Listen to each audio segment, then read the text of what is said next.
C'est bon, نبدا. C'est bon. C'est bon. On s'excuse infiniment, monsieur le professeur. Pas de problème, pas de problème. سامحنا بزاف الله يجازيك. Merci infiniment. Pas de problème. سمعنا نبدا. Oui, vas-y. Okay, Quand vous voulez. Okay, I'll start from the beginning. Okay. Assalamu alaikum. First of all, I'd like to thank Development Unit of Solar Equipment, UDS, for inviting me to do a presentation and this seminar. And this seminar will be about computer vision and deep learning for hotspots detection in photovoltaic modules for solar power. Before I start my presentation, I'd like to talk a little bit about my research lab here at St. Mary's University. It's called the Laboratory of Control Systems and Mechatronics. It was founded in 2012 and funded in part by St. Mary's University and Canada Foundation for Innovation. In this lab, we are interested in research about renewable energy, hybrid systems, electric drives, mechatronics and robotics. Professeur, partage l'écran s'il vous plaît. Partage l'écran. Oui. Oh, ok. Parce qu'on a oublié de partager l'écran. S'il vous plaît, partagez l'écran pour... Très bien.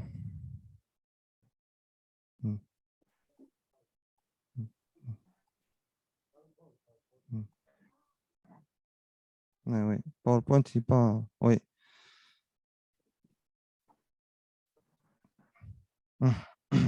C'est bon? Il reste le format F5. F5. Donc, il est quand même partagé en deux maintenant. Très bien. Vas-y, monsieur, vas-y. C'est bon? Ok. Bon. Très bien. Allez-y.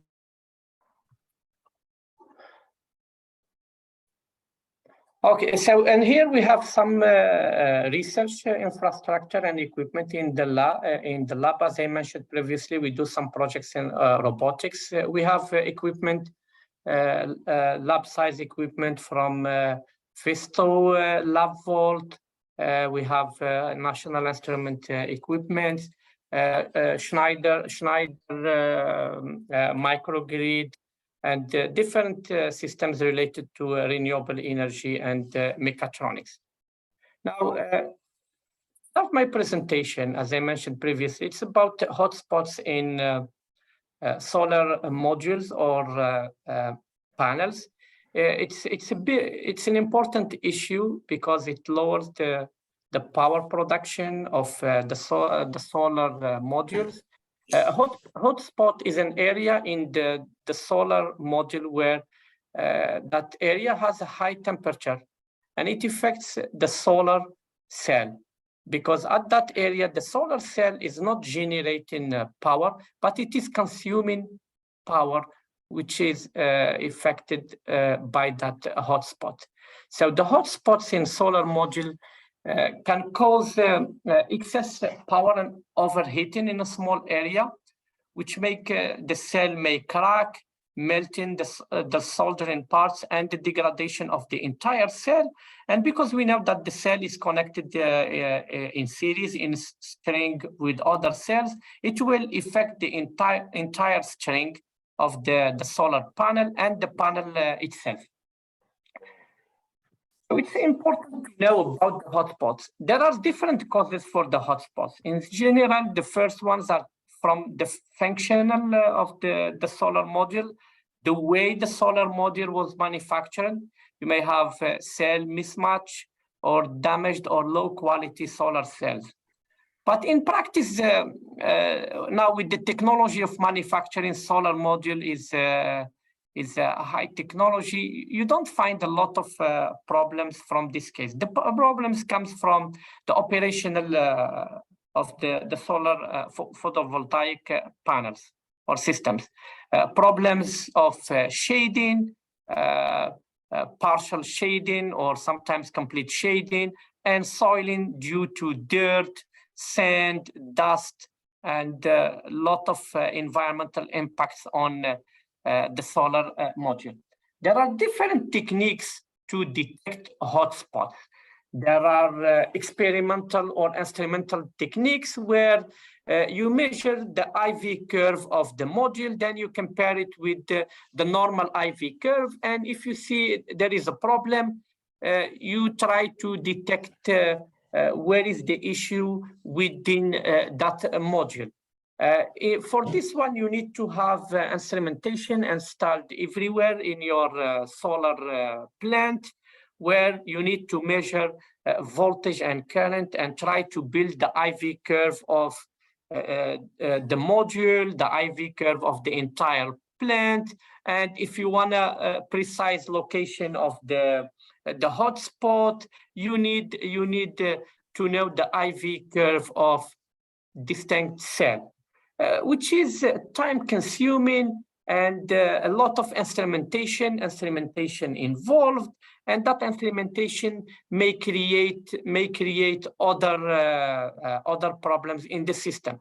Another method or technique for inspecting the hotspots in photovoltaic panels is the visual inspection using thermal images.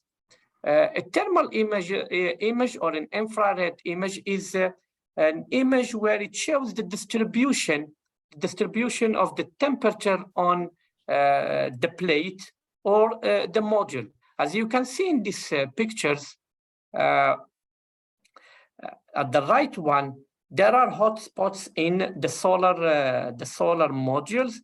The hotspots are characterized with the color yellow. When you have a bright yellow, means if you look at the scale, the temperature scale, the temperature is very high. Okay, so then knowing about the values of temperatures for hotspots, you can say if there is a hotspot in that location or no. So, and this is the technique I will focus in this presentation. Okay, now this type of inspection has two parts. You have a manual inspection. Let's say you have a solar photovoltaic farm or a plant with multiple modules. In a manual inspection, an employee or multiple employees, they go with the thermal cameras and they check manually all the modules along the solar farm. So here, as you can see, if you have a big farm where you need multiple workers to do that inspection manually. The second technique is a drone inspection. And you know now with the advances in drone, where the drone can navigate a large area of a solar plant or a solar farm, and the drone is equipped with cameras where the cameras can provide the RGB images of the plant and the thermal images. And using this information, you can detect the hotspots. Now, if we compare between the two ways of inspection, now I took this from a US website for comparison between the two types of inspection. If we take, for example, for the size of a farm, of a solar PV farm of a 5 megawatt, manual inspection with the can take around 125 hours. Where if you go with the drone inspection, it may take only 1 hour. Now, when you increase the size of the photovoltaic farm, the labor time will increase, and which means that the cost for that inspection will be very expensive. Okay, so this is why now in the inspection of solar, they are moving towards drone inspection using the images getting from these drones. Now, if you look at at the farm and you have multiple modules and you take multiple images or videos, and from the videos you can extract images, and by looking at the images you can say manually detect the hotspots. You see here an example of a solar photovoltaic farm, and if we zoom at different locations you can see, for example, the solar picture in the middle. You have no hotspots, but at the surrounding, there are zoom on that plant. You will see this yellow spots. Yellow spots are characterized by high temperature, which means there is a possibility or a high possibility for a hotspot. Now, the issue with this method, you cannot go and check image by image, because when the drone take multiple pictures, and if you have a big area of a solar farm, you will extract maybe thousands of pictures. So do you go and check picture by picture? It is not a solution. Now, then when you do, for example, multiple inspections at different times, will you proceed with the same process, take pictures and manually verify the pictures to locate the hotspots? So the question is how to build a hotspot fault detection and classification system using the available images. There are multiple techniques to create classification systems or image classification systems using mathematical models or deep learning models. Now, here in this presentation, I will focus on some tool from the deep learning in computer vision for image classification. We know that deep learning is a part of machine learning tools, where it's concerned with the algorithms inspired by the structure and the function of the brain. As you may know, this type of algorithms are called artificial neural networks. So here in this image classification, we try to classify the fault from the hotspot based on the image. So the image classification is a supervised learning problem where we need to define a set of target classes, so objects to identify in the images. So in our case, because we are trying to build a system to detect the faults, so our classes or the basic classes will be a module with a fault or an operational module with no faults, which is a healthy module.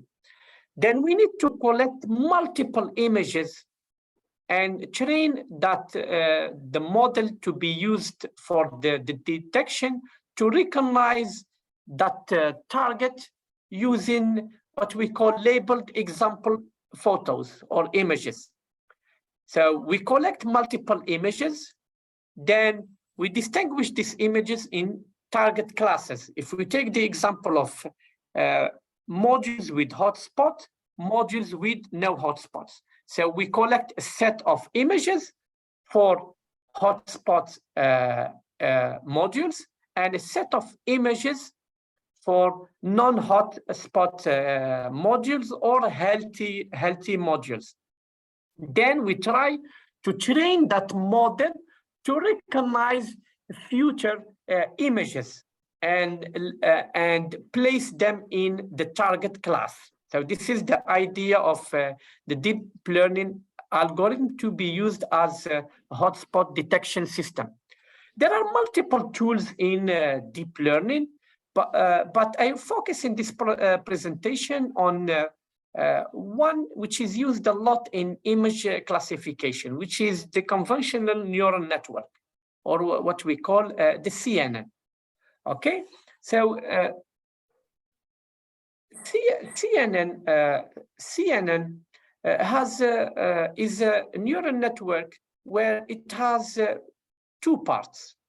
One part is about the image processing, and one part is the classification using the neural network.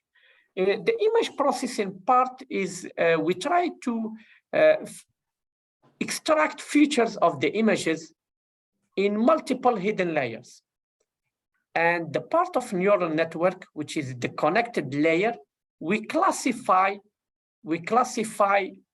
in an output layer to decide that image belongs to which class.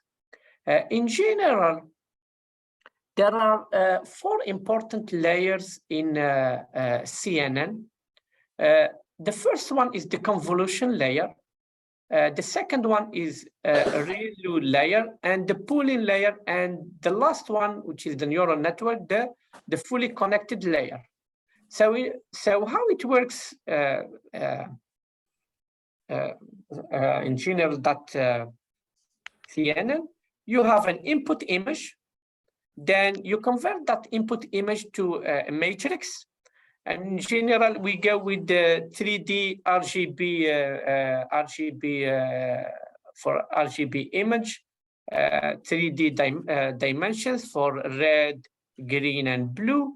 Then we apply some convolution or multiple convolutions depending on the quality of what we are looking for, and it goes pooling, then flattening, and at the flattening process, you have a vector of inputs that you send it to a multi-layer neural network to give you the output.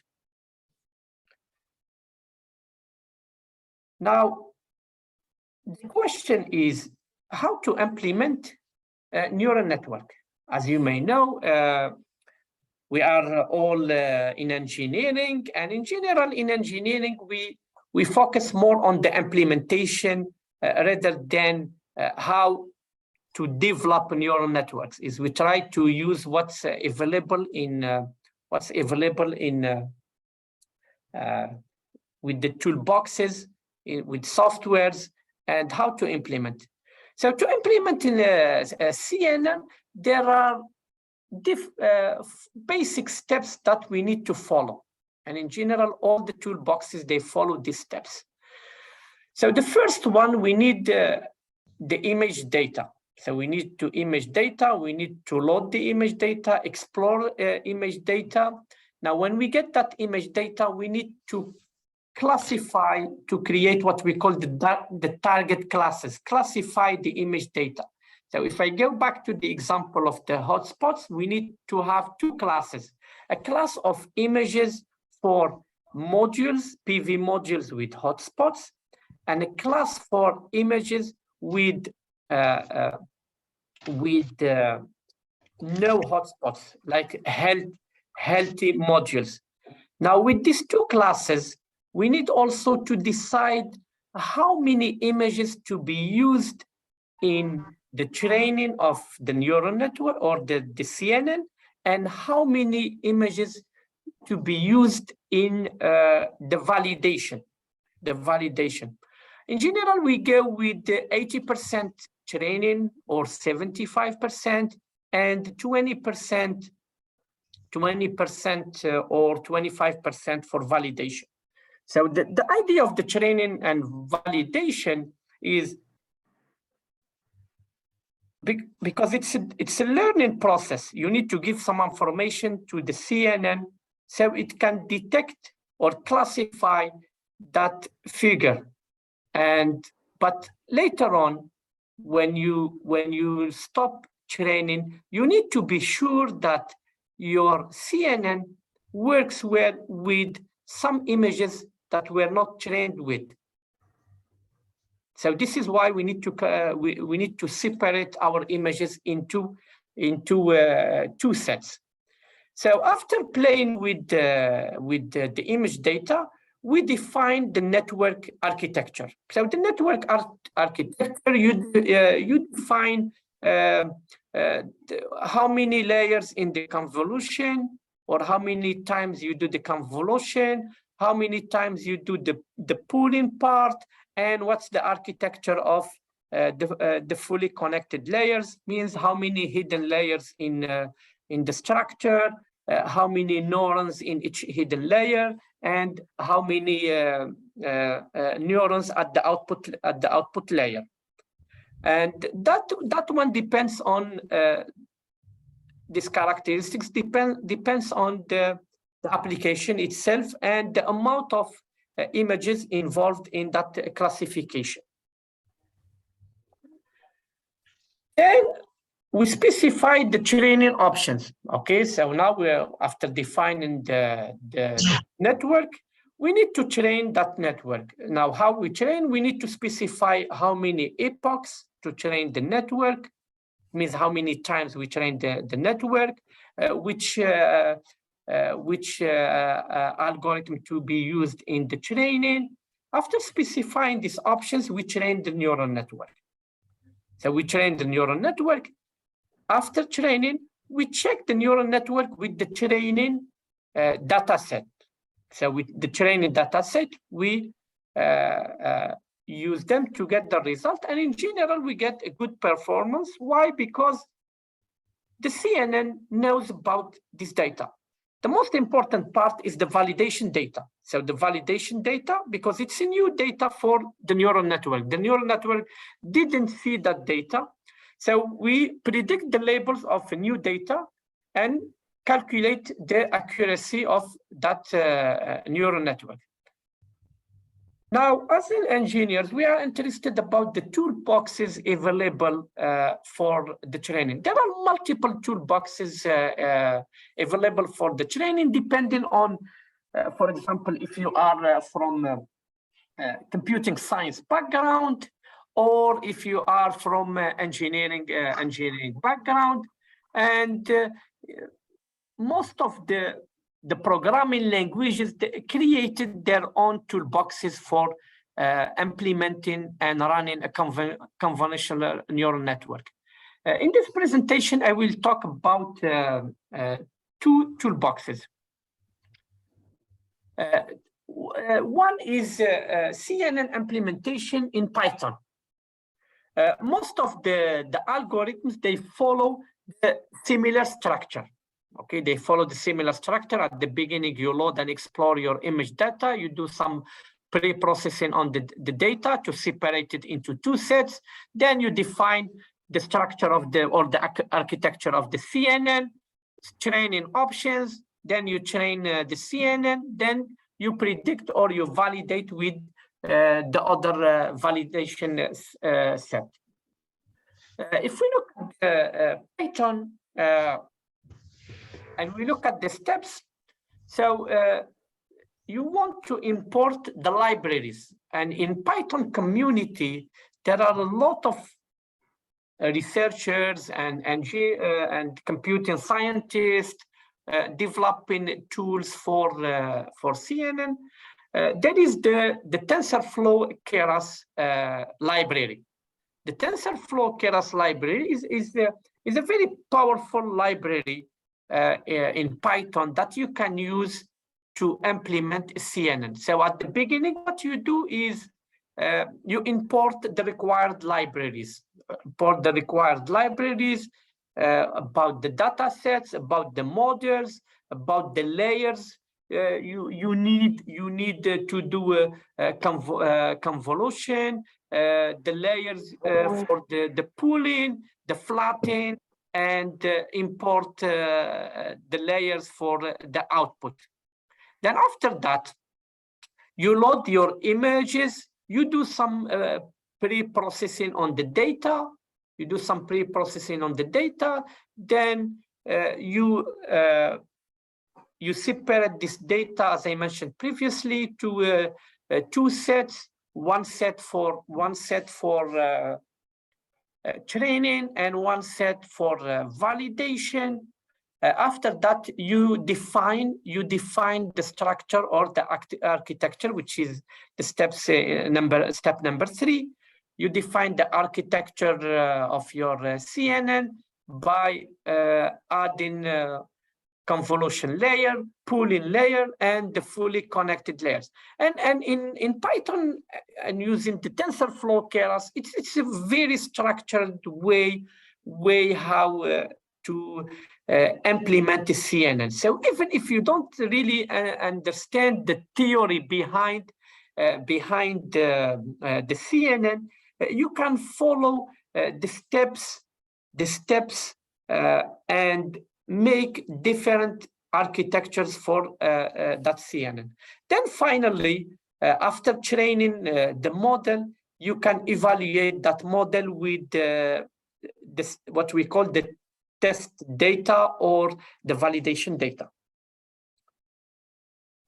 And this in Python, it's a programming language. There are other libraries in other programming languages, but I focused in this application about Python because the Python community is a broad community where there are a lot of computer scientists developing applications and providing these algorithms free. And the community is open, where you can ask questions, they can help you, and you can follow what is done in that community. The second implementation tool that we use a lot in engineering, which is MATLAB. So as you know, in engineering, we use a lot MATLAB for a lot of applications: signal processing, control, power systems with the Simulink version of MATLAB. So in MATLAB, there are two versions how to build or to construct convolutional neural network. The first one is the script one, where this one is more for people who are familiar with programming, for example, the computing scientist, and it follows the same structure. At the beginning, what you do is you load and explore the image data. What's good about MATLAB is you don't need to call libraries. MATLAB, you start directly and you work with the instructions. So you load and explore your image data. You do separation for that data. You define the network architecture. There are precise instructions. For example, what's the size of your input layer? Which type of convolution layer you're using? What activation functions are you using? Which pooling are you using? And so on. Then after that, you specify the training option for that neural network. And then you train it. So you train your neural network. And finally, you do classification validation using validation images or test images, using test images. Now, for engineers who are familiar with the graphical programming, like for example, in Simulink, where you work with the blocks, there is another version of the CNN implementation using a graphical designer. It's called the Deep Network Designer, okay? So all what you do is you go to MATLAB and you write the instruction Deep Network Designer. Then a window pop up, and you work with that window to implement your CNN and do all the process in a graphical programming way. So the first one, which is the first step, where you import image data. As you can see, you locate your image data, then you import validation data. Okay, you import validation data, then you specify how much amount of data will be used for training and for validation. Okay, for example, here we say we are using 30%. 30% of the data will be validation, and the rest will be for training. Now, after defining the data for images, you define the structure or the architecture of the CNN. Okay, and here in the graphical user, in that designer, it is well structured, where at each layer you click on it, you get a window, and you provide information or parameters for that window. For example, input size. In general, the input size depends on the size of the matrix of the image. Then you go to the convolution, and then you go step by step to the next layer. Within the layer, you can have multiple layers. When we say convolution, you can do it multiple times. The same also for pooling, so you can do it multiple times. And at the end, you reach the class out, where it gives you the final result of the classification. Now, when you do that architecture, you define that architecture for the CNN, you run the training, and in general, in MATLAB, this is what you'll get for the training. Okay, this is what you get for the training. If you run, it gives you the graph of the accuracy of the training, number of epochs, and loss in validation. As you can see in that graph, you have two curves, okay? Two curves, because remember, the image data set is decomposed to two, or classified in two sets. One set for training and one set for validation. One set for validation. So it gives you an idea about the accuracy of your CNN and the losses in that classification. So this is the two basic tools for implementation. I'm not saying that they are the only ones, but I think in the engineering community, because we are familiar more with MATLAB, Simulink, we go with this version for CNN implementation in MATLAB, using the graphical part, which is the network designer, or we can go also with the script part. The scientists, they go with the standard or basic, what they know, the languages. And now in image processing, one of the famous languages is the Python. Now I'll show some results on a real solar power plant. This project, we did it with the university from Turkey, and we got some thermal images for this 12.5 megawatt solar power plant. Now, in this solar power plant, there is a drone that takes RGB images and thermal images, flies around the plant, and they collected the images. This is the type of images we got from that drone. Okay. In this data set, what we have, we divided these images into 489 images for healthy PV modules, operational PV modules, where there are no hotspots. You can see, you see in the pictures at the left, you see there is no yellow spots. It means there are no hotspots on these modules. And we collected 116 images for hotspots PV modules. Now, hotspots are, as I mentioned previously, they're characterized by yellow spots on the image. Now, we use these images in the training of our CNN, convolutional neural network. So for that convolutional neural network, we use the Python version. Okay, the Python version, as I explained previously. In general, in engineering, we go towards MATLAB Simulink. In computing science, we go towards the programming languages like Python, Java, and I can take the example of this project because the one who did the training for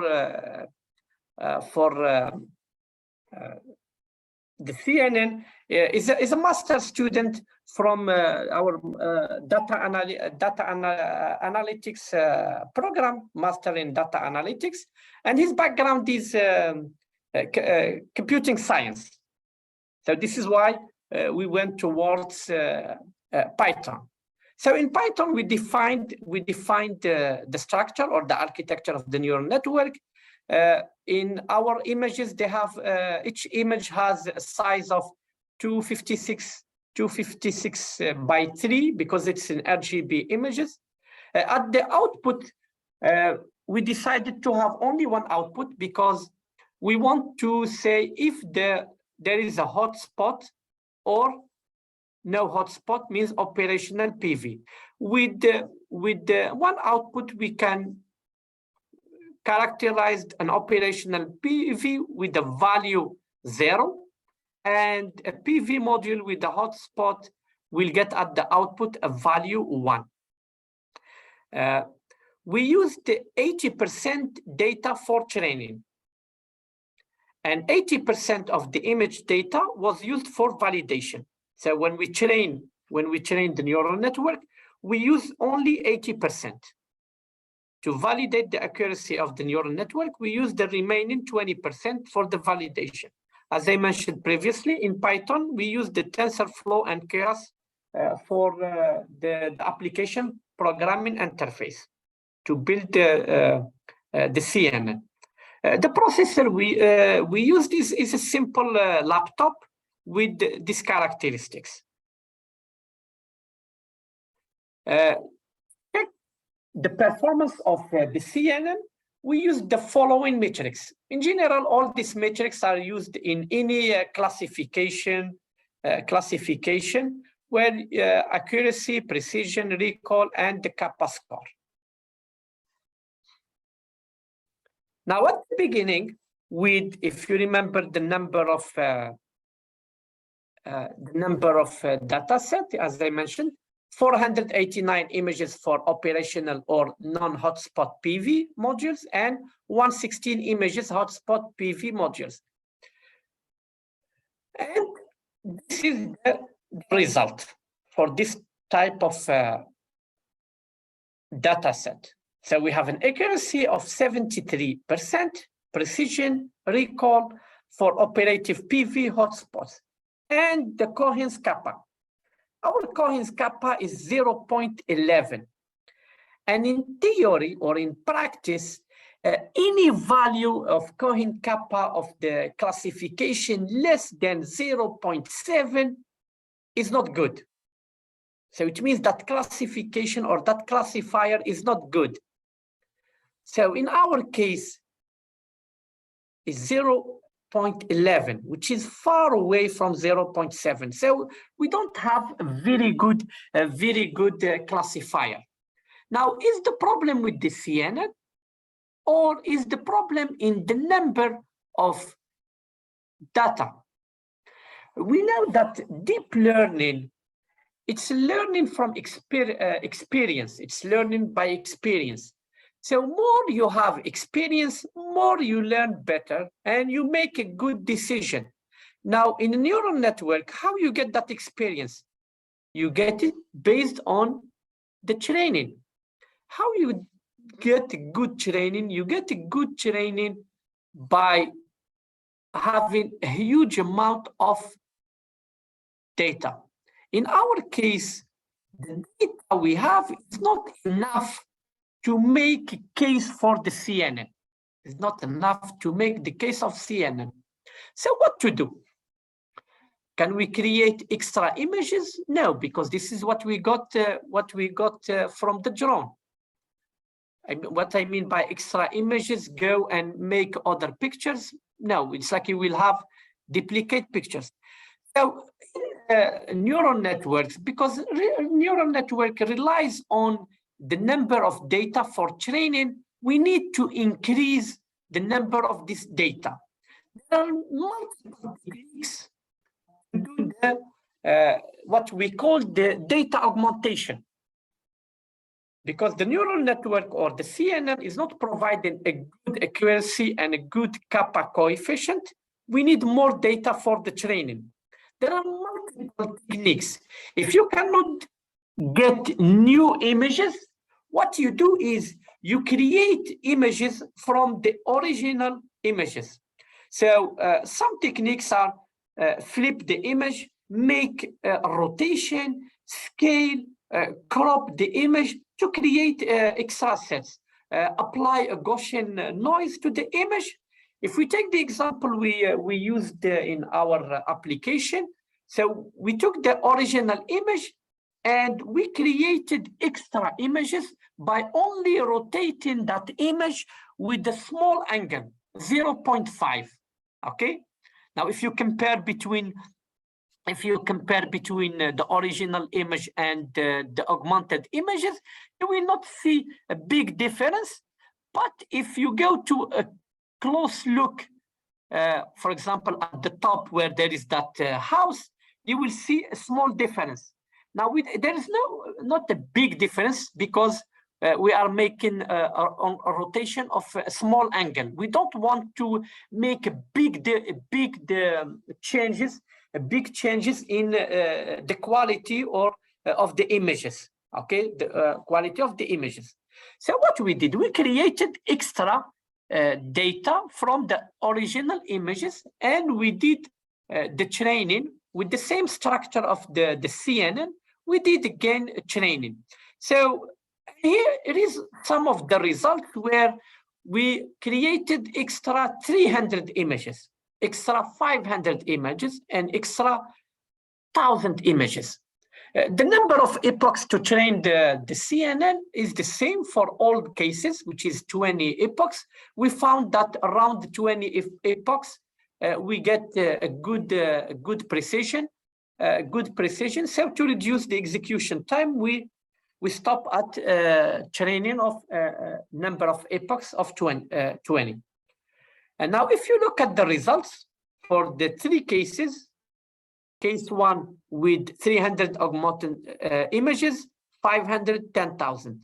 And you see the accuracy is increasing. And when we look at the kappa coefficient, so the kappa coefficient for 1,000 images is around 89, 0.89. So with that case, we can say that this classifier is good enough to give results for the detection. So this is the issue with all neural network structures, because it's a learning process. And if you want to learn more, you need to know more about what's happening. And here, physically, what you need more data to be provided to the system. This is why when we go with 1,000 augmented images, you see that the performance is much better, and we reach an accuracy of about 95%. And you can see in the model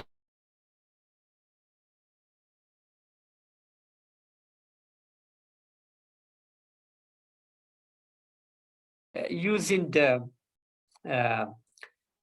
training data, and the orange one using the validation data. And you can see the training and validation loss, that we have a good performance for 1,000 augmented images. Now, if we compare CNN with other machine learnings, algorithms. So there are multiple machine learning algorithms. If we compare the CNN with, for example, LSTM or other statistical methods in machine learning, like the X gradient boosting, random forest, KNN, or extra trees, you can see that the CNN is performing very well with a good accuracy and precision. And it's good also using the other performance metrics. So to conclude this presentation, I can say that the hotspots can be detected not manually, but with an artificial intelligence tool using the infrared thermal images. Convolutional neural network is a powerful algorithm for the image classification that can be used for the hotspots. Now, in this example I showed and the application, we classified the PV modules based on two types of faults. If you have a hotspot in the PV module or if you don't have, okay? Now, which is not the case. We can classify multiple types of faults depending on hotspots, because the hotspot, how we see it in a thermal image, we see it based on the temperature. And we know that depending on the faults in the system, the temperature will change. For example, if you have a fault from partial shading, or if you have a fault from, let's say you have a component in the junction box, you have a different temperature. So if we can classify a fault based on the value temperature, we can create a classification for multiple faults. It's not only for the hotspot and the type of that fault. The type and that fault. And we can classify if we have, for example, a hotspot in a single cell or a hotspot in a string of cells. So your outputs will give you multiple classes instead of single class, like what we did in this example, where you say 0 for operational no hotspot PV and 1 for hot PV. We saw from the results that CNN provides a good performance compared to other machine learning techniques. And as I mentioned, we can increase the classes of faults by matching the hotspots temperatures with different defects. And finally, I'd like to thank my colleagues in the research team for this project. I have Dr. Heli Bekir. She's an assistant professor from Sivas University in Turkey. She is the one providing us with the thermal images of that solar farm. And I have my master student, Francis. He's a master student in data analytics. He was the one running the CNN and providing the results. Thank you very much for your attention. And this is the references I used to make that presentation. And finally, thank you very much for your attention, and I'm available for any question. Merci infiniment, Monsieur le Professeur Merabط, pour cette présentation riche en informations. Merci. Donc, qui a traité l'application de l'intelligence informatique dans le domaine des énergies renouvelables, spécialement l'énergie photovoltaïque et beaucoup plus sur les centrales photovoltaïques. Donc, Monsieur le Professeur a vraiment présenté une présentation très riche. Donc maintenant, est très intéressante. Sûrement, on a plusieurs questions. Et aussi, je pense aussi nos collègues océan de questions. Moi, personnellement, je commence par la première question. Non, monsieur professeur, vous avez présenté les méthodes d'implémentation des CNN, que ce soit par programming ou bien par Deep Network Designer. Ma question est la suivante. Donc, concernant la capacité nécessaire pour implémenter une telle approche en temps réel, la capacité de calcul nécessaire pour implémenter une approche deep learning CNN en temps réel. Okay. Okay. I'll give you an example of the processor we used. It's a simple laptop. A simple laptop we used for that operation. So to do the execution time for 20 epochs, it took us 1 hour 30 minutes. Pour l'implémentation, 1 heure 30 minutes. Et ça, c'est un ordinateur normal. C'est pas vraiment sophistiqué. Dans ce cas, est-ce que je réponds directement et implicitement que ces méthodes de contrôle ou bien d'implémentation ne peuvent pas être fonctionnelles en temps réel, real-time application? Oh, real-time application. Okay. A good question. Real-time. Now we need to understand the concept. The training of the CNN, it's offline. Yes. You need to give a batch of data to the system, a group of data. Now, when you finish the training, and you go at the validation, where you come with the new images, it's online. You do it online. If I understand, if a problem occurs, the program will give us a signal for that. Yes.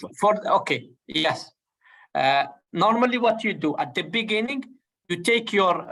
If we go to the example, of this this power plant. Now, at the beginning, what you have the drone. Yes. Is taking images or videos. Then from the video, in general, how it works, you have a drone, takes a video of the entire plant. Then from the video, you extract images. You extract multiple images. Then you classify these images, hotspot images, non-hotspot images. Then you go to the neural network, your CNN. You do the implementation of your CNN. You run your CNN, you do the training, everything, and you assume that your CNN now is good. That training, you do it offline. This is why the execution time is not really important, because you're doing it offline. Now you finish the training. You have the structure of your CNN. Now you use that structure as a hotspot detection system. Next time, the drone will go and will take a video. You may have new hotspots. Okay. So with the new hotspots, you get new images. Now, when you feed the new images, you feed them directly to the CNN, and you don't do training. Yes. You feed them directly to the CNN.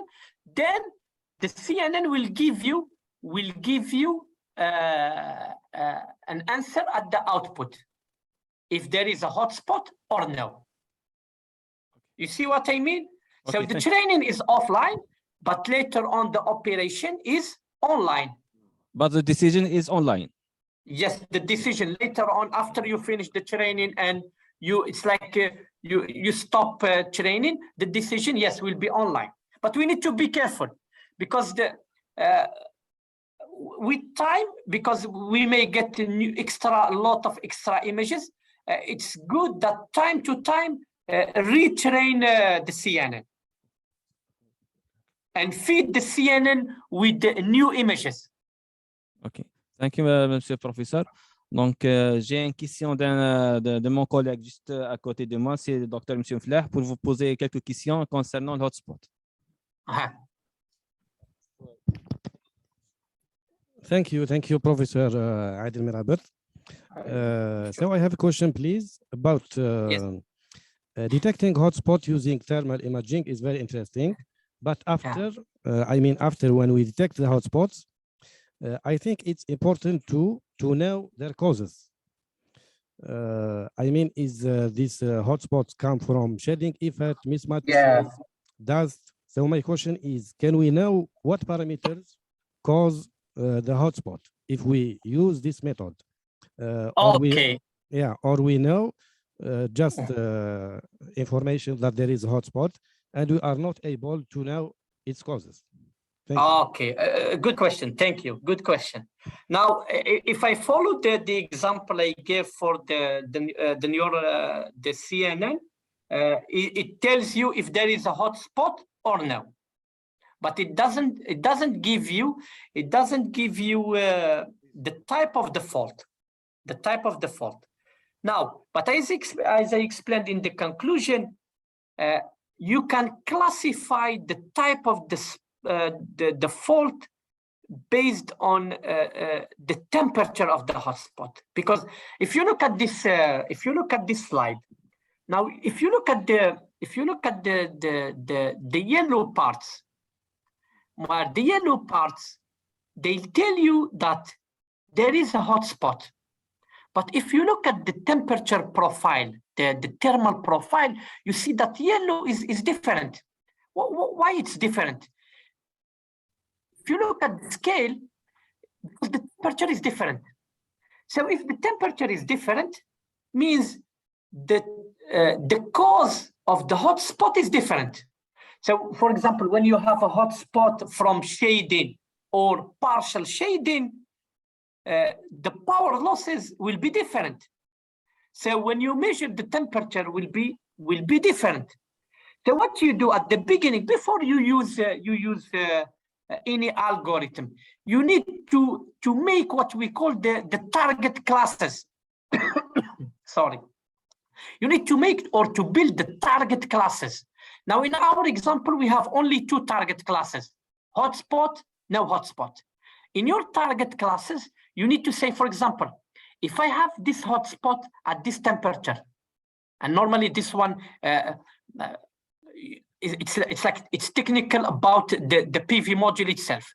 If I have a hotspot here with this temperature, it means I have this type of fault. If I have this temperature, I have another type of fault. Partial shading makes the hotspot with X temperature.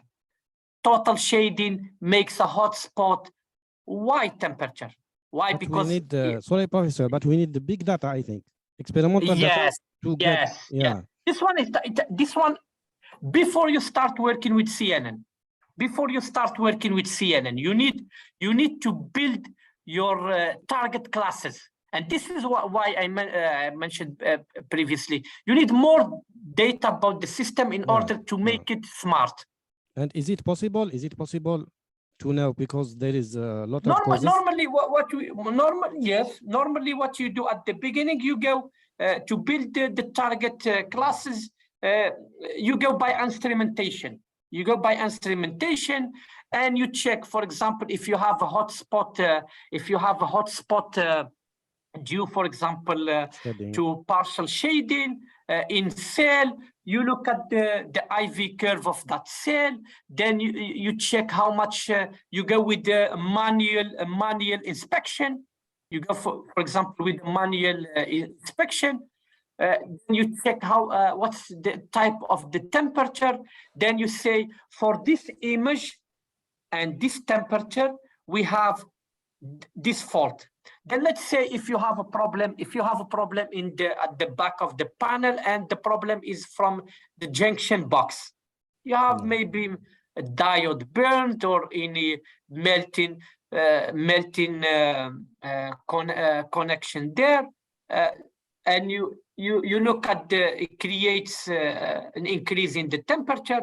You look what's the value of that temperature. Then you say, okay, for this value of the temperature, I know that I have this type. Then you build classes for faults. Then when you give this information to your CNN will give you multiple outputs, not like the one I presented here, where it gives you one output, which is 0 or 1. Okay, thank you. I hope I answered your question. Yeah, thank you. So you are planning to do this at your laboratory? Normally, yes. Okay. Normally, yes. But as I said, the problem is we need to have good quality images for different faults, and the ones we got from our collaboration with the Turkish university, they don't specify what's the type of the fault. What they say is you have a hotspot or no.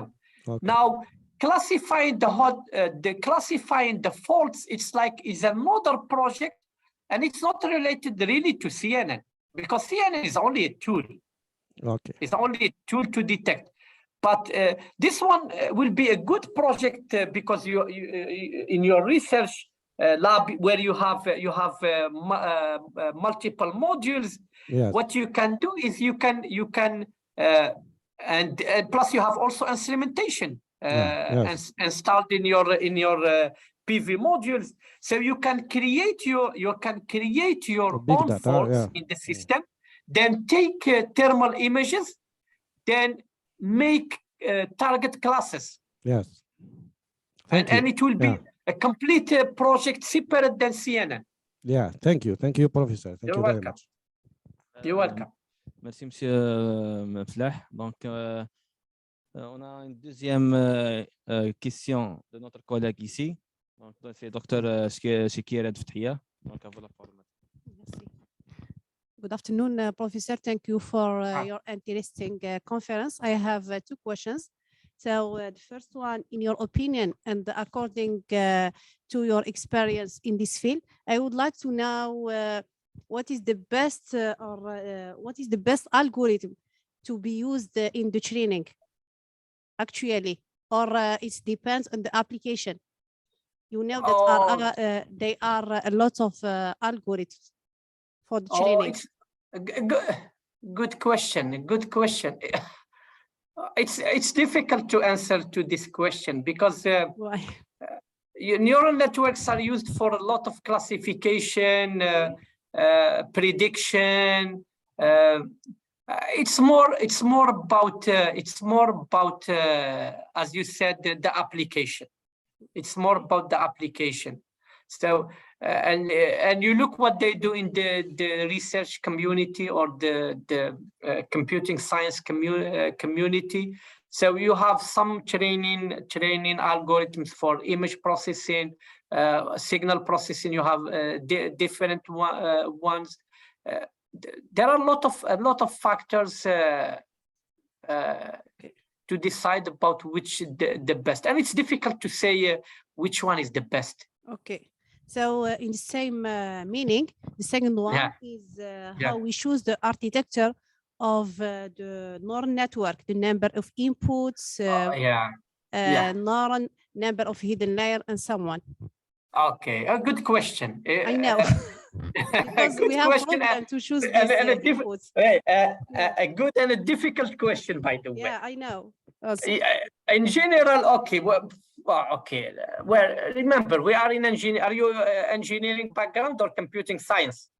Engineering background. Yes. Yes. You know, in engineering, we are more users than developers. Yeah. We use the tools more than we develop the tools. Yes. So the best is like the learning process. The best is by experience, or we go with the trial and error.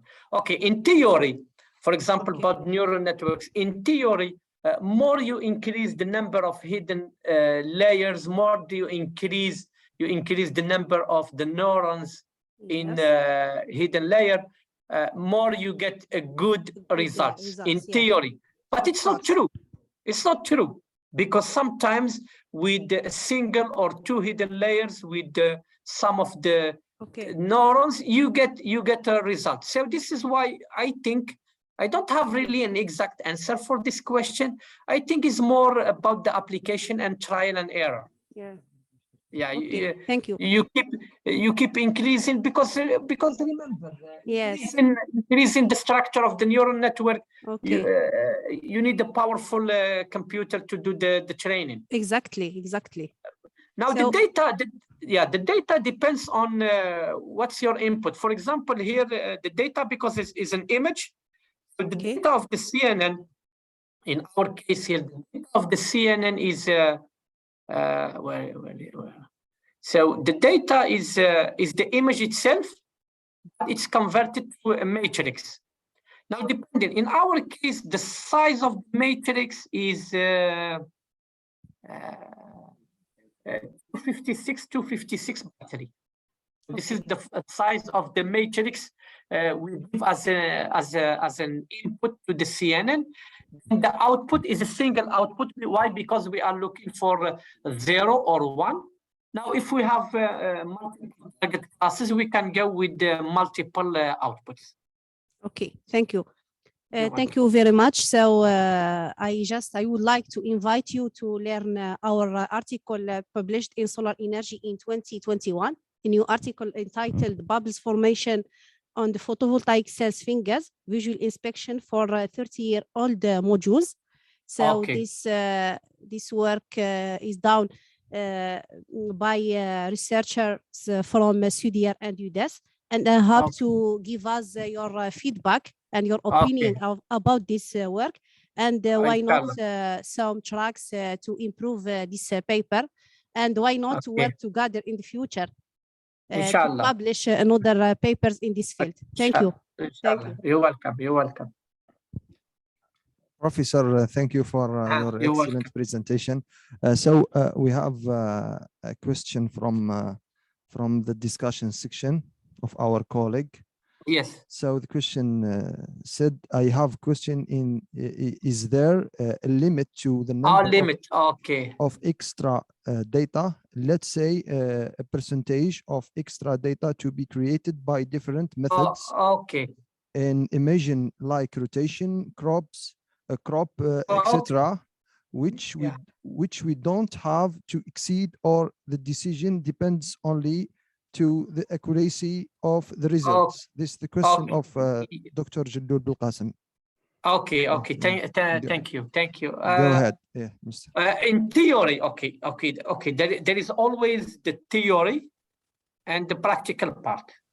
In theory, more you increase the number of data, more you get a performant CNN or any other neural network. In theory, it's a learning process. The idea of neural network is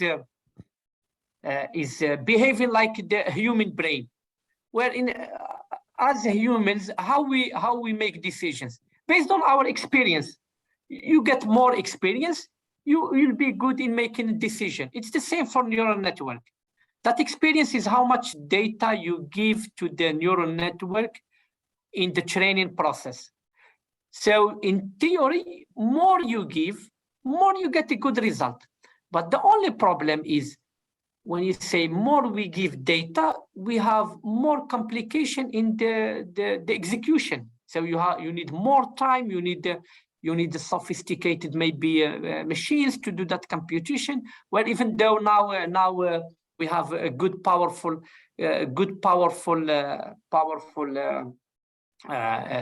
machines to do the computations. So at the end, it's like about the satisfaction. Yes. What's your satisfaction about the CNN? This is why we have the performance matrix. So you put, this is your satisfaction. If you reach that satisfaction, you say, okay, I'm good with this number of data. If you're not satisfied with that performance criteria, you may need to add extra data or change the structure of your neural network. Yes. Professor, please, I have my own question. It's general Yes. question about it's general about the commercialization of these techniques. Is there any company which Here, or startups, something? Here, I don't know here in Canada if we have, but in US, yes. In US, okay, there are packages, drones, and cameras, and some. Yes, yes. For example, okay, I'll give you the example of the images we got from the drones is from a company in Turkey. And what they did is they provided the images to the university, to the researcher at the university, and they asked, what can you do with these images? There are some companies in US. I'm not sure in Canada if there are. I need to check. But in US, yes, there are some companies. What they do the inspection. And as I mentioned in the beginning, there are two ways of the inspection: manual inspection or drone inspection. In general, the manual inspection. If you have a small power plant with few numbers of PV modules, like for example, let's say you have a home PV. So as you said, the word is going toward the drone inspection. Yes. Okay. Drone. Yes, especially now the drones are providing very good quality images, and if I you can from the images, if I go back to the slides, images you get the RGB image and the thermal image. So the RGB image, you can even detect any problem on the module. For example, if there is a cracking, if there is any mechanical problem in the module itself, in the structure. In the structure of so you have two types of images you get the real image and the thermal image. So with the real image you can detect if there is any mechanical fault in your PV panel or module, and the thermal you can detect if there is any hotspot, and with the good quality images. So we have also, I think, a technical question from our colleague. Yes. I let him. Okay. Bismillahirrahmanirrahim. Thank you, Professor مرابط, for the presentation. You're welcome. Okay. Sure. So the first question is about data. So as we know, the field of I can't hear. The first question is related to data acquisition and preparation. As we know, the field of machine learning, and there are two tool sets, as you said. The problem is with the data. The challenge is with the data. Yes. As for this case of hotspot detection, I see that a challenging task is how to label the data. Once data, to label data. So we have the images acquired by the drone. How to label them? Is it manual? Is it another maybe intelligent system to label the data? I think I don't know. It's it's a good question. Is the if we think that the neural network is smart, where the smartness comes from the information to give to the neural network. So as you said, the most important part is labeling the data, creating that target classes. Yes. Creating that target classes. So and this one gives more to not only the looking at the hotspot from the thermal image. We need also to go deep to the module itself, to the cells, to the instrumentation, to go to the basics. The basics of a solar cell in engineering is the IV curve. Yes. We need to check how the voltage and current and how the operation of the cell is moving in the or the operating point of that cell is moving in its IV curve.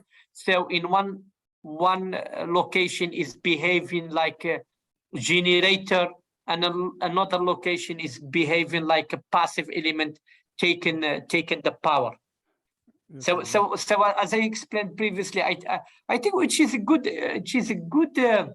be a good project in your center, because you have small scale solar plants with instrumentation installed. So you can create multiple faults and label the data. Exactly. Yes. Yeah. Yes. Okay. Thank you, Professor. So you're welcome. Okay. And the other thing is also related to the data, as you mentioned. I think for the example you provided, we have about 400 non-faulty images, non-faulty related images, and about 100, I think 120. 100, yes. Images with the hotspots. Is there any? Is there some bias to non-faulty images? Well, it's like okay, a good question. It's like this one is a visual inspection. It's like it's a visual inspection. It's like is the user who decides that it's a hotspot or no. Exactly. Yeah. So we risk to have a biased estimate or biased classification. Yeah. So it's more about the technical experience of the one who decides if that image for hotspot image or no. Okay. Because in general, how we decide that it is a hotspot or no? We know that solar module will be always hot, and it's not because of hotspot. Yeah. Okay, you have the sun, you have the glass at the top. So some of the regions will be converted to heat. So there are other factors. But how you decide if it is a hotspot or no, where technically we know that if there is a hotspot as a fault, we know that the temperature will be this degree. Yes. Okay. For example, let's say in your area, if the ambient temperature is 20 degrees, then you measure the temperature somewhere, you get it 45 degrees. Yes, we can judge. Question mark. So you ask yourself, So by experiment, you know if there is a hotspot, what is the temperature to say that it is a hotspot? Yes, exactly. And normal and this temperature is not only one value; it's a range, because if you have, for example, a hotspot from a partial shading. Yes, or a hotspot from a complete shading, the temperature will be different. Yes, of course. So we can use that information to build our target class. We can make multi-class classification, and yes, you can do it. Yes. Yes. Okay. Thank you, Professor. Maybe, you're welcome. And about the neural network also. So the data is split into training and validation data. Usually in machine learning community, we say we do that. Training data, validation data, and test data. Test data. Training, validation, and test data. Yes, in general, okay. Sometimes we don't distinguish between validation and test data. But as far yes. Professor, as far as excuse me, Professor, as far as I know, validation data is usually used during the training process to adjust hyperparameters of the model, like number of hypotheses. So we have to tweak to benchmark the neural network. Yeah, but if you say validation, you are using it in the training. Yes, during the training process. Okay. So we have our model. We use validated. Is the model okay? We pass to process. It's not okay. We tweak the hyperparameter. Then we retrain. I see. Yeah, maybe we are only. Yes. So we jump at directly into test validation. Okay. Thank you, Professor. Yeah. Well, what I know is we call training or training data is the data you use in training, validation or testing. So sometimes we use the term testing, the data that was not used in training. Yes. Okay. So okay. Yeah, we use it to test or validate that our neural network, because we want our neural network to work with data that new data was not general, new data, because later on when you finish the training, what do? When you finish the training, okay, now you have a complete structure of the network, and now you don't change that structure. Okay. Well, in theory you don't change the structure. Then when the new data comes, you feed it to the neural network. Then you check what's the output of the neural network. Okay. And you say, okay, if you have a good neural network, you accept the decision of the output. Yes. Sometimes they confuse between, as you said, validation and test data. Yes. Sometimes, as they are new data. Maybe the last question, maybe for the inspection, when we train our model, we have the model, the neural model, and when we deploy the model, as you said with my friend, you said, so the drone picks images, then we classify the images, the process classification. Is there any possibility to do some kind of embedded machine learning? I mean, deploy the process into an embedded target. Deploy the model. I'm not following which process. The process of the model. So we have the classification model. So we have two choices. So but offline classification. We bring the images and we classify them during the during the test, the working of the system, or in-field classification. I mean the drone without bringing the images into the computer, do classification using what's called like embedded machine learning. It's some kind of new field. I see. It's like the time you receive the data, you do the training, then Yes, because the trend is about embedded machine learning. I mean, the model will be deployed into. I see your point. It's instead of collecting all the data, at the time you collect the data, the data, you use it to train. But here is the issue. No, sir. No, sir. Sir, you didn't get me. You didn't get me, sir. It's a bit. We have them. We train the data offline, but we do batch training. We get our model. It's okay. The model is okay. How to deploy the model? We deploy it into a machine, maybe, or onto a target. Okay, I see. Now how to so you finished with the training, then you use the model. How to deploy? Where to deploy? Well, deploy the model. Well, normally deploy the model. Well, you can use any processor. Huh? Exactly. And a new trend, Professor, excuse me, a new trend is concerning implementing or deploying the model into an embedded target, maybe into a processor which is within the drone itself. Within the drone, yes. Yeah, we do some projects here in robotics where you create an autonomous system where the processor is embedded with the system itself. Okay, that's what I'm talking about. Yes. Then you collect the data and you make a decision. Yes, you can. It's tempting, Professor. Oh yeah, you can deploy it in any processor. There are a lot of, for example, processors from I don't know if you are that company NVIDIA. NVIDIA, graphical, yes. So they provide a lot of processors, powerful processors, for image processing.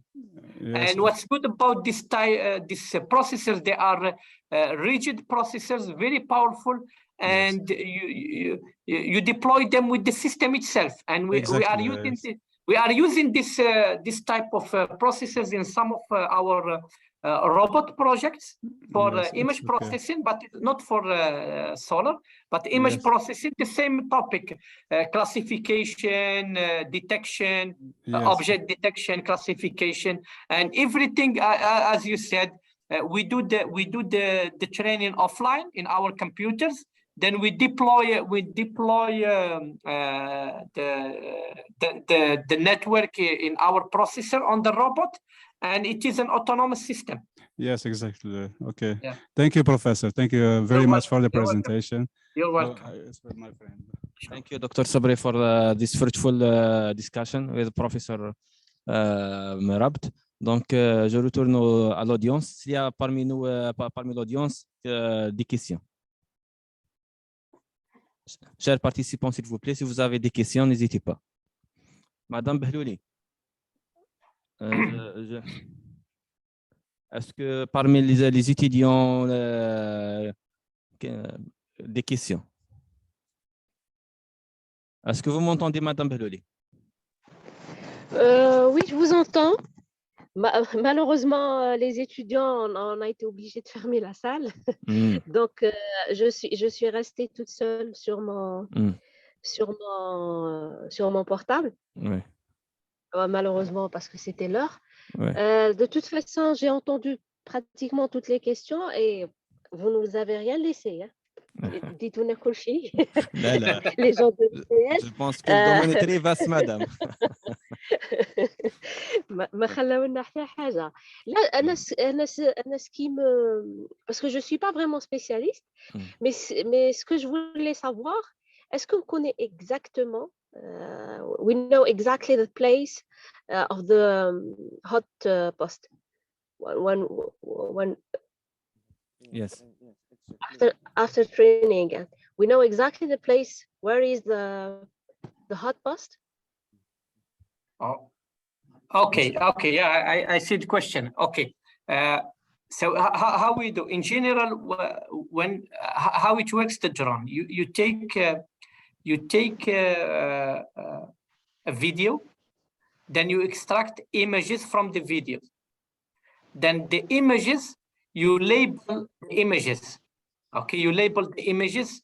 Now, well, it depends now which technique you use to label the images. You say, for example, let's say if you go to the, let's say, where is, okay, yeah. Let's say this is the PV farm, okay? Now you label images is, for example, on the location. You give some coordinates. Let's say, image 1 is located at X coordinate. Then when you do the neural network, when it gives you detection for the hotspot, you check what's the label of that image. Then from that you know where is located.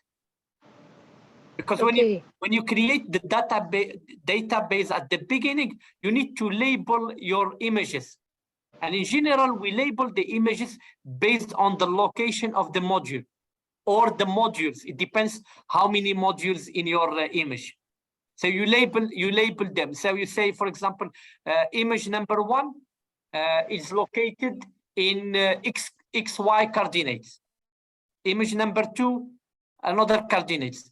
Then you do that matching. Now, when you send your image 1, if the CNN provides a response that there is a hotspot, you know that image number, the number of that image, matches that location.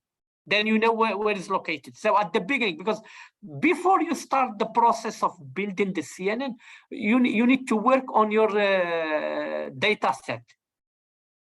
So you create what we call the target classes. You create labeling of the images. So depending on the information you are looking for, you can label the images. I hope I answered your question. Yes, I understand. Thank you. You're welcome.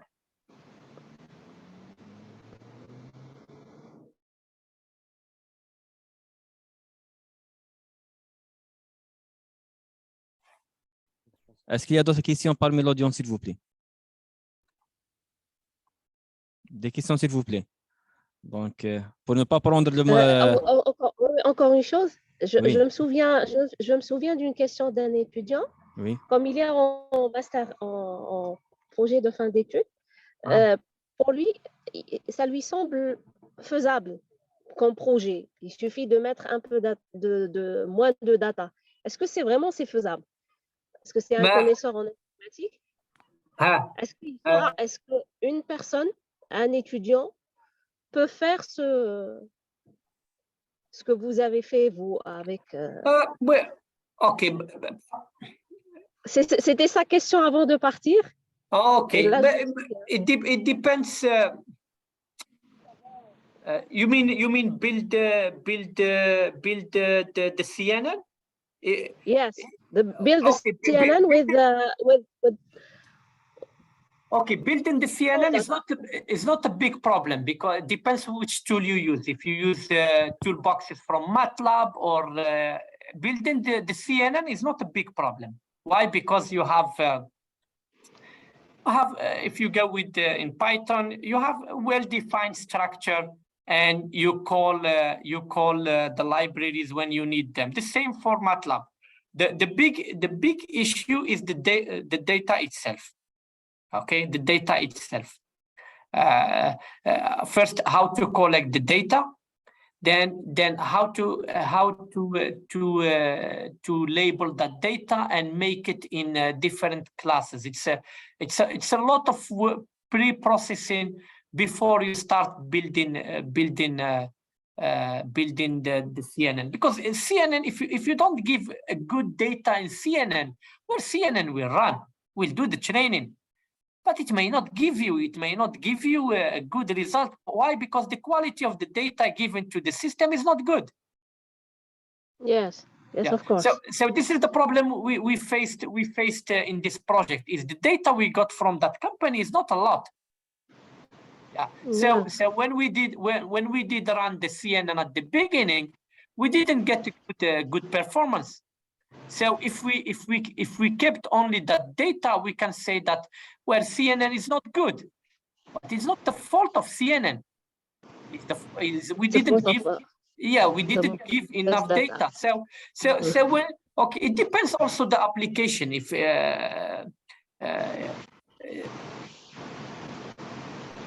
it depends on the application at the end. Okay. Yeah. Thank you. Thank you. You're welcome.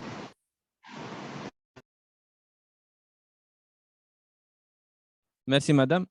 Monsieur le professeur, j'ai une simple question. Concernant la relation, est-ce qu'il y a une relation between the hotspot and the technology of PV module?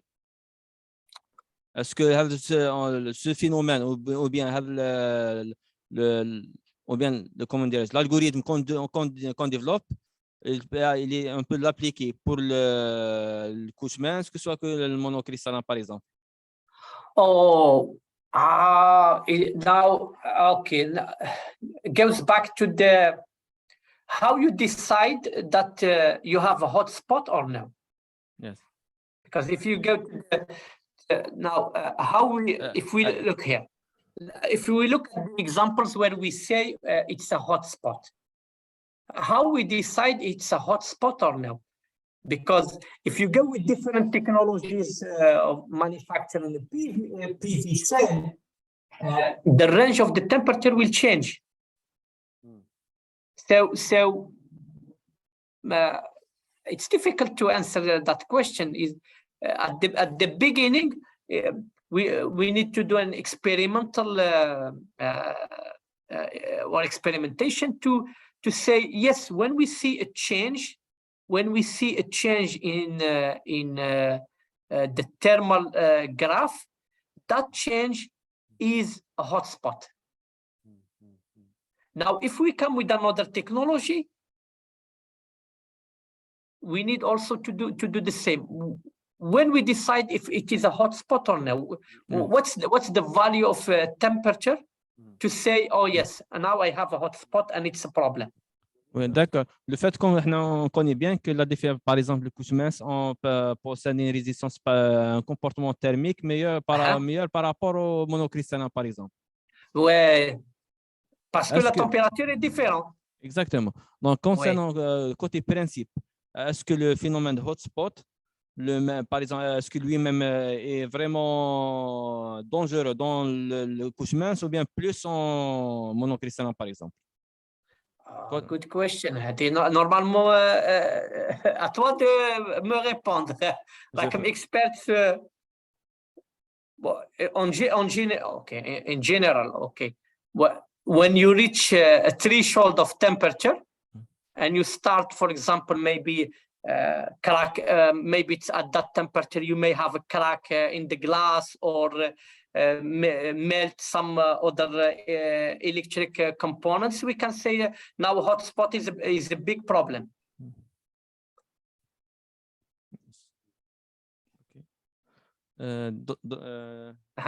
D'autres questions, s'il vous plaît.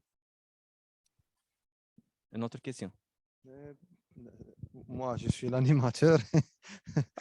C'est-à-dire, listen, Professor, please, about the availability of Python-based tool. Python-based, I think you talk about the library. Library, the toolboxes, libraries, yes. A library in toolboxes about the MATLAB and libraries about the Python. Python programming tool. So I think TensorFlow. The TensorFlow class. It's a free library. It's available for any release or some releases or what? Where in general the toolboxes in Python are free. They are available. Okay. Yes. So just it's easy to download. Oh yes, you can download the libraries and use them in any platform. You can program with Python. You can even go to, in Google they have Colab Google, where you can program in Python, and you can import the libraries. What's good? This is why Python is used a lot by computer scientists, because it's a free, and there are a lot of people working in that field, developing new applications, and they making them free. MATLAB, the problem with MATLAB, you need to pay for a license. Also, this for us as researchers and for students. So, how could you advise us about the method which is better? So the best one, using MATLAB or using Python? It's a good. As I said. In engineering, we work a lot in MATLAB Simulink. Personally, I work a lot with MATLAB Simulink. So if I go, I will go with CNN or MATLAB. But the problem with MATLAB is not a free license. You need to buy a license, and I know it's very expensive. Now, I mean the trend. Trends. So the trend I think because more this type of applications, they are developed by software scientists. I think, but it's difficult to answer to this question. Yes. I think with Python. Okay. I think, but I'm not sure. I'm not really an expert in the field, but I think it's Python, because it's well known, easy to program, and the toolbox are free and are available, and it is a big community. Even if a student has a problem, he goes online. There are discussion panels where you can ask your question and you get multiple replies. it's well supported community, the one working in Python. The same for MATLAB, but as I said, MATLAB is not free software. Yeah. So it depends on the user. I'll give you an example for my students. No. The students, my students working on my projects, if they come from computing science background, they work more in Python. Yeah. If you ask them about MATLAB, they don't know about MATLAB. Why they don't know about MATLAB? Because they didn't have experienced MATLAB. Plus, MATLAB is not free. You need to have it in a lab or at the university to use it. I think Python is free. You can use it everywhere. In this domain, I think the future is with the Python. I think, and plus programming with Python is easy compared to other languages. Yeah. I think, but I'm not sure. It's a difficult question. Okay. To answer. So I pass the mic to my colleague. Monsieur Professor, s'il vous plaît, is there standards that deals with this issue of hotspots? Can you repeat the question, please? Is there any standards? Standards. And, okay. and norms? No, standards and norms that deals with this problem or issue of hotspots? Well, now, if you, in general, now it depends also on the type of the hotspot, okay, and the structure to avoid the hotspot. We know in PV cells we have also that electrical part where you use diodes to overcome the hotspot if there is any problem with the cell. But the issue is if that hotspot propagate on multiple cells, you get what we call a string in a string of cells. Then not the problem is not the hotspot itself, it's what comes after the hotspot. Because at the hotspot, if you have if you have the glass at the top is cracking, so it's a problem. If some electric elements or wires melt because of that temperature, is a problem.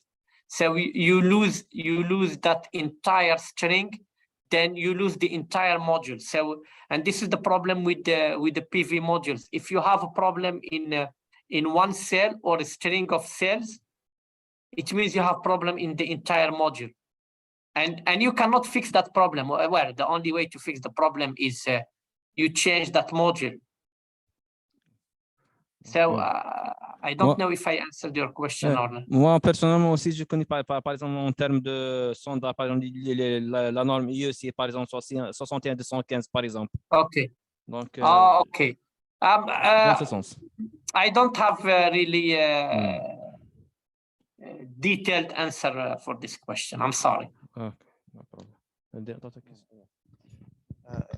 I think it's not a kind of question, but before ending the conference, I would like just Professor to send any advice or advices for the future students or fresh graduated students, because I think we are here in Algeria. We go to this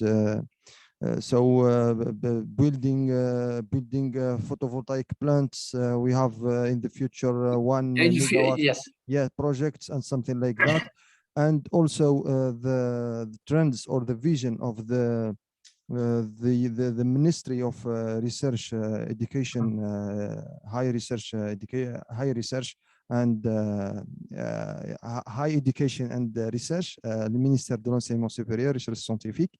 They planned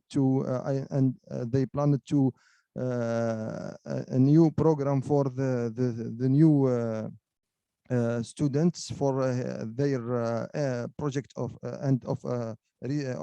study, so le projet de fin d'études, to do the both end of study project also could be converted to a startup. So if you give us, or you give them some advices to tackle this domain, because the hotspots and this my thank you. You're welcome. Where you know, the hotspots is a big problem, especially when you have a large solar PV farm in a location where there may be a partial shading, or in a location where you know, the problem with the solar panels is they collect dust, and they collect other stuff that they may lower the performance. So the hotspot is really a good topic to study, and from that topic you can have multiple projects, as we discussed with the other profs and the other people who ask questions. You can have a project about the collecting the data, labeling the data, how to create target classes, how to decide what is the type of the hotspot. All these projects can be done before you start working with the deep learning tool, or to do the classification. And what's good about this deep learning, the tools are available, and in engineering, if we go as users, we can use them. The only question is we need to use them for a real application. Okay, we know neural network gives good results, and we call it a smart system, but it's not true. It's not always true, because if you don't give a good data, you don't get a good result. Okay, so it's all about the quality of the data. The first is the quality of the data, then the quality of the neural network itself. So students, they can work with in different topics related to hotspots, and now with the immersion of the drones, you can get drones that are not expensive. They provide a good quality real images and thermal images, and you can use this technology to detect a hotspot. And based also on the other questions, we need to know what's the types of the hotspots and what are the related faults. What are the related faults? I think this one is a good project in your unit center, because you have a solar panel or solar plants, and you have all the instrumentation to visualize the panel, to collect the IV curve of the panel, or I don't know if you can collect the IV. Yes. So for all this information, you can use it to build a library, what we call a fault library. Yes. So when you have a hotspot, when you detect a hotspot, not only detecting the hotspot, detecting also what is the cause of that hotspot, or what is the type of that fault for that hotspot. So I think that there are multiple projects within within that hotspot topic. Merci, monsieur le professeur. Il n'y a pas que le hotspot. Monsieur le professeur est aussi un expert en microgrid and smart grids. Donc, on aime bien. Oui. If we, other problems, but here I'm focusing on. Selon l'équipement et the facilities in the laboratory, I think professor has a big experience in this domain of microgrids and smart grids. Well, we do, but I think your center is much better than the lab, because my lab is like a small lab, but you, because you have access to solar plants, and so I think you have more opportunities to build good projects, very good projects. Oui, on peut travailler en collaboration, Inch'Allah, dans le futur, Inch'Allah. Inch'Allah. On serait vraiment heureux de vous recevoir dans un autre numéro, dans des conférences interactives que présente l'Udes. Donc, merci infiniment, monsieur le professeur مرابط, pour cette participation. On est vraiment reconnaissant pour cette participation. Merci infiniment. Allah يحفظك. وأنا dernier mot pour vous, monsieur le professeur, pour conclure. شكرا على الاستضافة. صافي بليزير وإن شاء الله we'll have other opportunities. J'ai une question. J'ai vu récemment باللي عندكم تعملوا des conférences internationales. Oui, on a en décembre, Inch'Allah, l'UDES va organiser une conférence internationale Advanced Control en énergie renouvelable. International conference on Advanced Renewable Energy Systems. En décembre, Inch'Allah. Inch'Allah, ok. Ça fait plaisir. شفتها غير dernièrement la conférence هذه. J'aurais aimé Inch'Allah في الفيتور participer. On fera notre mieux, Inch'Allah, pour vous contacter, Inch'Allah, pour possibilité, Inch'Allah. Inch'Allah. Merci infiniment, monsieur le professeur. Ça fait plaisir. بارك الله فيك شكرا فيك. انا نقول لك يرحم والديك كما نقولوا احنا لي زالجيريا. بارك الله فيك وميرسي بيان بور الصبر اللي صبرتوا معنا. لا مش مشكل لا فوالا اون بتي بروبليم مع التكنيك كذا مع الاخر مي لا مش مشكل باسكو لو طون اونتر لالجيري كندا ديفيرونس كبيره بزاف. لا مش كبير كما نقول انا والله كونيكسيون قيلا.